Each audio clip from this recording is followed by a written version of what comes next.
Candy இருக்குல்ல பஞ்சு மிட்டாய், அதே மாதிரி பென் பண்ணால் எப்படி இருக்கும் அப்படின்னு ஒரு ஆசை. அதாவது பென் ஷேப்பில் காட்டன் கேண்டி. ஸோ வீடியோ ஃபுல்லாக பார்த்துட்டு பார்க்குறதுக்கு பஞ்சு மிட்டாய் மாதிரி இருந்துச்சான்னு சொல்லுங்கள். ஃபஸ்ட்டு வந்துட்டு ஒரு பென் எடுத்து சாண்டல் கலர் பெயிண்ட் பண்ணிக்கிட்டேன். நெக்ஸ்ட்டு ஒரு ஸ்பாஞ்ச் எடுத்து குட்டியாக கட் பண்ணிவிட்டு அதில் சென்டரில் ஹோல்ஸ் போட்டு இந்த பெண்ணை ஃபிட் பண்ணிக்கிறேன். நெக்ஸ்ட் வந்துட்டு பார்த்தீங்கன்னா சுற்றி இது கொஞ்சம் ஃப்ளாட்டாக இருக்குது. ஸோ கொஞ்சம் உருண்டையாக வர மாதிரி கட் பண்ணி எடுத்துக்கிட்டீங்கன்னா காட்டன் தான் எடுத்திருக்கேன். இதை கொஞ்சம் பிரித்து விட்டு புசு புசுன்னு இருக்க மாதிரி ரெடி பண்ணிக்கிறேன்.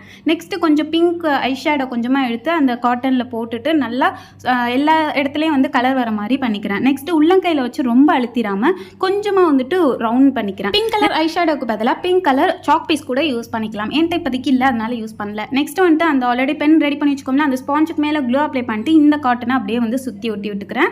ஃபைனலாக நம்மளோட காட்டன் கேன் பென் ரெடிக்கெல்லாம் நல்லா தான் இருக்குது. ஆனால் என்ன இதை கொண்டு போகிறதுக்கே ஒரு தனி பேக் வேணும் போல். சரி எழுதுறதுக்கு கம்ஃபர்டபுளாக இருக்குமா அப்படின்னு சொல்லிட்டு ட்ரை பண்ணி பார்த்தேன். வெயிட்லெஸ்ஸாக தான் இருக்குது காட்டன்னால. பட் வந்து அந்த ஸ்பாஞ்சு கீழே இல்லாமல் மேலே ஏற்றிருந்துச்சுன்னா நல்லா. இந்த வீடியோ பிடிச்சிருந்துச்சுன்னா அப்படியே ஒரு லைக் பண்ணிருங்க. இது பார்க்குறதுக்கு கொஞ்சமாவது காட்டன் கேண்டி மாதிரி இருக்கான்னு